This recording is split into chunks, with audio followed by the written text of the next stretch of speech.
Hello everyone and welcome back to my channel, Edmond Mendaros, and for today's quick tutorial guys, and I'm going to show you on how to resolve the Microsoft Store with the error code 0x00000000 on your Windows 10 or Windows 11 computer with the error message "Something unexpected happened."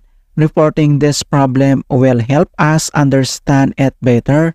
You can wait a bit and try again or restart your device. That may help. Kung paano ba natin ito i-fix, and without further ado, and let's go ahead. So the first solutions we will do is to run troubleshooters for Windows app. Kung paano ba yan natin gawin? So all you have to do is to open up on a search menu. And dito lang sa search for apps, so kailangan mo lang i-type dito yung troubleshoot settings. And then, i-click mo lang dito yung open. So, dito lang sa troubleshoot, and under dito sa options ay kailangan mo lang i-select dito yung other troubleshooters. So, click mo lang yan. And dito sa other troubleshooters, under dito sa most frequent ay kailangan mo lang i-select dito yung Windows Update.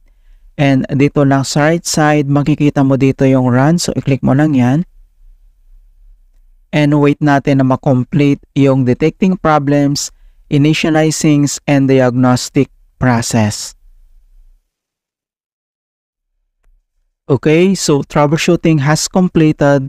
And next solutions we will do is to enable the Microsoft Store install a service.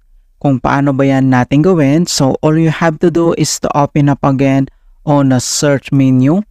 And dito sa search for app, so type mo lang dito yung services. And i-click mo lang dito yung open. So, dito lang sa services and services local, ang next step ay kailangan mo lang i-locate dito yung Microsoft install a service. So, i-scroll down and then kailangan mo lang hanapin dito yung Microsoft Store install service, and then kailangan mo lang i-click yan and double click. So dito lang sa kanyang properties at dito lang sa general at dito sa startup type, so kailangan mo lang i-select dito yung automatic, and then dito lang sa running ay click mo lang dito yung stop and then wait natin. So dito sa service status, i-click mo lang dito yung start at wait natin ulit. And then dito lang sa baba ay kailangan mo lang i-click dito yung apply and then click mo lang dito yung okay. Alright? In hope na na-resolve yung problem. But if the error still persists, so ang next solutions na pwede natin gawin is to clear the Microsoft Store cache. So kung paano ba yan natin gawin, all you have to do is to open up again on a search menu. And dito sa search for apps, so kailangan mo lang i-type dito yung WS reset. And then makikita mo kaagad dito yung WS reset na command. And then i-click mo lang dito yung open.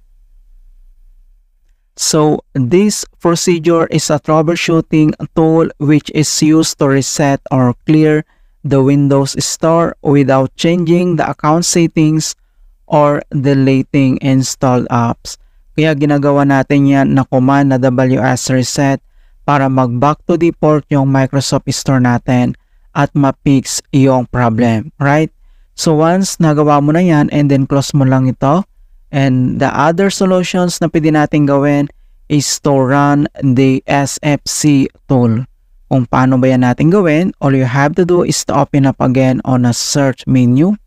And dito sa search for app, so type mo lang dito yung CMD or ito yung tinatawag na command prompt, and then kailangan mo lang mag-right click and select mo lang dito yung run as administrator.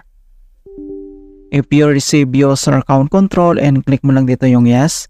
And dito lang sa administrator command prompt ay kailangan lang natin i-enter yung command keyword na SFC space /scan now. So in all small letter lahat, and then yung /scan now ay one word yan, and press mo lang yung enter. And beginning system scan, this process will take some time. Beginning verification space of system scan. So dito ay kailangan lang natin hintay na ma-complete ang verifications into 100 And finally, verification 100% complete. And next step, so close lang natin tong CMD at dito lang sa start menu at kailangan mo lang mag-restart. Okay, click mo lang ito.